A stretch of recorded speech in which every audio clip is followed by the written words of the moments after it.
Hello, hello, hello, hello, hello, hello, hello, everyone. How you doing? This is your one and only Facebook Minister Eric Robinson Jr. Today is Wednesday. Y'all know how I be. Y'all know I like to be on camera, but at the time, it's not the right time for me to even be on the camera at the moment. Because I'm kind of not dressed for it. But anywho. I wanted to come on here tonight to talk about a particular topic that just came to mind and came to the heart and the spirit. I know y'all used to see my lovely face and everything when I'm doing these heart-to-heart talks, but I thought I wanted to try something a little different when it comes down to just instant drop into your spirit that you're not. So, no further ado, tonight's topic is heal before you start something. It's healing before a new beginning. Healing for the new beginning. Healing before the new beginning. Mr. Eric, what are you talking about? Here's what I'm talking about when I mean healing before starting a new beginning. You know how a lot of times we go and have past experience when it comes down to friendships, relationships, marriages, a new church ministry or work or school-wise, career-wise, running our own business, so forth. You know what I mean. So, what I'm talking about is the fact that often that a lot of times we don't take time to. Most people thought I sound mean when I tell somebody that before you start something new, before you get into a new relationship or anything, go sit in the corner and fully heal and recover before you start something new in your life. Because the fact that we don't take the time to heal before we start something new in life, what that previous hurt or what we previously been through is going to do something to the new thing, what we were starting new. So, how, Minister Eric, the reason why a lot of people is needed and required to heal. Hey, how you doing? God bless you for tuning in. Before anybody can start something new, you have to be willing to tell yourself, I need to heal. I need to fully recover before I start something new. Before I get myself into a new situation. So, everybody probably wondering, before I started my new career, started my new business, getting further educating myself or going to a new church, here's the question for them four things. Because when it comes down to relationship, marriage, and so forth, I can talk about that all day, every day, any day of the week. But what I'm talking about is, if you're going to a new church because you left your other church because something might have happened, have you took time to heal, or are you bringing that church hurt to a new ministry? Oops, did Minister Eric say that? Apparently, yes, I did. People often go into situations that always having people going into a new ministry still hurt from what that previous ministry did, or someone in that previous ministry done to them before they moved on. They never took time to really sit back and heal before they start something new. Because when we don't take time to heal and recover from previous hurt, we may end up being that person that may be a disruptive in the new ministry. We may feel like we're doing something good, but often at times we're actually disrupting or being a disruption to that ministry because we didn't take time to heal and to recover for what happened in the previous. Before we heal from that previous situation in that ministry that we've been to. It don't have to be the church in general that hurt us. It's pretty much more in general of what probably somebody in that ministry did, or the church, how they conducted themselves that didn't feel right in our spirit. This is the part I often tell people: when you want to go to a ministry, when it comes down to it, you always should go somewhere when you're gonna. got to put that on vibrate. Sorry, y'all. Um, we often forget to heal first. We forgot to acknowledge, I need to heal from this hurt. Because all I'm going to do is hinder the ministry by conducting myself in the wrong way. Yeah. My hurt I might end up bringing that hurt into the new ministry. So that's one thing you could say about, because it's always that saying goes, hurt people hurt people. That means somebody hurt you, guess what we're going to do? If we don't take time to heal and recover, we're going to hurt the next person. Especially if that right person is coming into our lives with their right intentions of treating us right and doing right about us. We need to heal. The next part I want to talk about when it comes down to healing, recovering, it's the fact that when it comes down to these type of particular matters, when we leave a job or leave somewhere on bad terms of a job or a career we're doing because of how somebody conducted themselves or how the company was run, yeah, we could bring that hurt and that hindrance to even our new jobs, because we feel like, oh, this job probably going to do the same thing that I left from my last job, and it's not. We just choose to feel the way we feel because we ain't take no time to heal and to recover from our previous situations. But then we begin to go wrong, or we doing something wrong, or we might have said something wrong. It's not just because of that. It's because of the fact that we haven't taken any time to heal from that previous situation. No man or woman of God can really be effective when it comes down to ministry, when it comes down to witnesses, when it comes down to teaching and preaching the word of God. Because guess what? We're still hurt from whatever type of situation we came out of. And rather than us healing before we minister, healing before we witness, we wind up doing it and don't realize we're hurting somebody else, or we're doing somebody else wrong because of the fact that we didn't fully recover from the previous situation. So we have to take healing very seriously. Like I said, I can see him talking about the healing in a friendship, healing relationships, healing in a marriage. I can talk about them top 3 things. That's easy. But there's other types of healings and processes that we have to go through, that we have to do in order for us to be fully effective in ministry, be fully effective to doing what God has called us to do. If not, we're almost, might as well say, we're condemning another person to hell. We're condemning that person because we're not healed ourselves.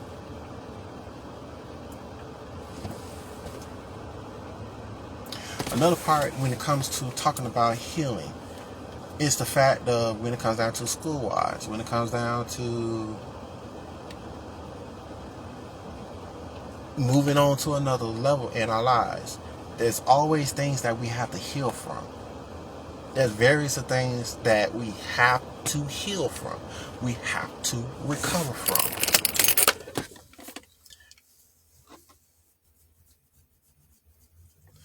Because there are also not only things that we need to heal from, but there's also habits. There are also habits that we need to face, conquer. We need to acknowledge, face, and conquer. And a saying goes, you cannot conquer what you're not willing to face.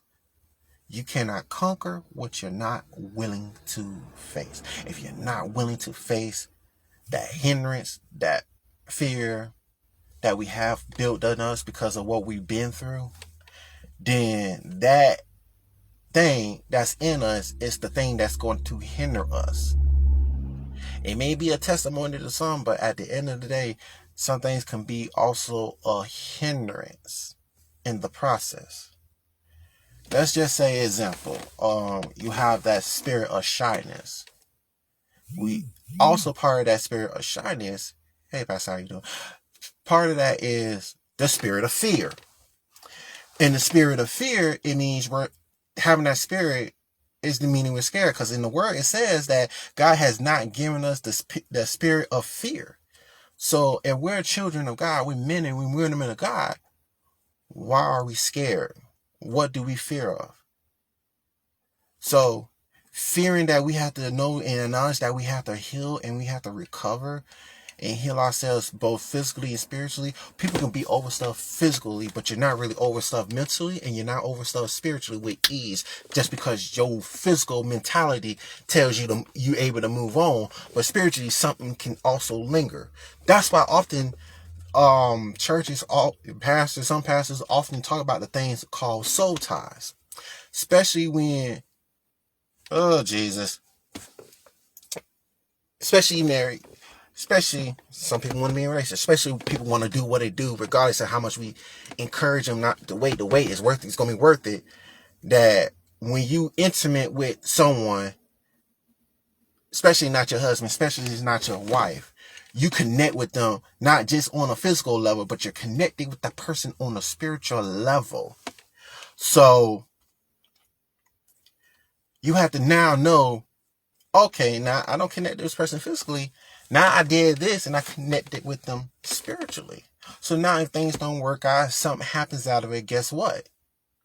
Now I can sit here and physically be over something, but I'm not over something mentally. I'm not over it spiritually. I'm always having thoughts about this person. I'm always thinking about the things they did to me. I'm always thinking about how they done me so wrong. But yet it's like we feel like ain't nothing wrong. We over it. We feel over it physically, but wind up hurting somebody else or treating somebody else because of what somebody did to them. There was no healing. There was no recovering in that matter. All it was you jumping from one situation into another. That's what happened. Jump from one situation and jump to another. But often get peeved off and mad why we always seeing everybody else being successful, everybody having good friendships and relationships and marriages. And we still sitting up here struggling to have any of that. We struggle to have some of these things because of the time we don't want to acknowledge that we need to heal. We don't want to heal. We don't want to acknowledge what's wrong with us. We often overlook it. We often always point out everybody else's flaws and everybody else's mistakes, but we never don't look in the mirror and see what is wrong with me. What is wrong with me? We always saying that somebody done did something wrong. Here's the thing. For every action, there's a reaction. For the action you did to me, here's the reaction. There's always consequences or repercussions for everything we do. For your action, here's my reaction. And for my action, you're giving me a reaction. So Jesus knew that there was going to be consequences for him preaching the gospel. He knew that there was going to be people hating, talking down to him. He knew this was coming, but he still went forward with it. He said, well, I know what comes with me being a son of God, me being a Messiah, me being who God has called me to be. I know this. Now that I know this, shall I continue to walk in it? And I still continue to walk in it. That is God. That's Jesus. He continued to walk in it. He continues to still do what God has called him to do because he pretty much picked up and learned. This is what comes with serving God. This is what comes with spreading the gospel. There are always going to be things that's going to come with it. But in order for us to really be effective, the way that God has called us to be effective, is knowing that there's an issue that's hindering us. There's something that we need to heal and recover from, and not just jumping from situation to situation. Not knowing that we didn't heal, we end up realizing, even though we're trying to do what God calls us to do, but we can't do it effectively because we have not healed from the previous, or healed from previous situations. Excuse me, I'm just being honest. So real recognize real, I suppose. So when we always continue to walk around feeling like we ain't hurt, but we actually are hurt. We may not have the physical hurt, but we always have that mental and spiritual hurt. And that mental and spiritual hurt we need to recover from. Because when we choose not to recover, when we choose not to just step back, look at ourselves, pray, fast, for us to be able to heal,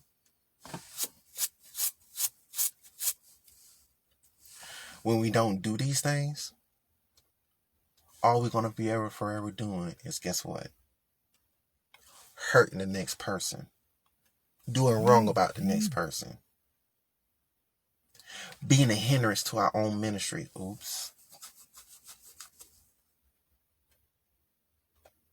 So I encourage you to, if you know you've been hurt from a situation, if you know you haven't fully recovered and fully healed, this is the time in your season, this is the time of your trials, this is the time of the ups and downs. It says, maybe I just got out of this situation. Maybe I do need to look in the mirror. Maybe I do need to heal fully before I start something new. Because all that hurt that may come through, it may end up hindering me from doing more than what God has from doing what God's called me to do. It will distract me because I'm always thinking about all the negative things that has happened to me before this point in my life. Please heal and recover before you start something new. This is your one and only Facebook Minister Eric Robinson. I know I just came on here out of the blue, but it just dropped in my spirit, and y'all normally know y'all used to actually seeing me on the camera, but I thought I just wanted to give this a try and see how it can be with me without me being on the camera. So I was like, let me see how it can be with it at the camera. Okay. So be encouraged, people. Don't take this as me as scolding. Just know that somebody is just looking out and wanted you to become the best version of you. Hey, how you doing? God bless you. It's just someone who wants to see you best. That's why I put a post saying, call me crazy, but I love when people are succeeding in life. The life journey is not about, it's about succeeding, not competition.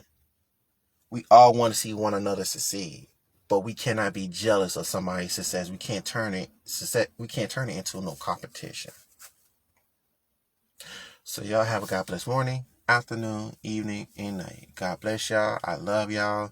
Enjoy the rest of your night, and just know there's more yet to come into your life. Peace.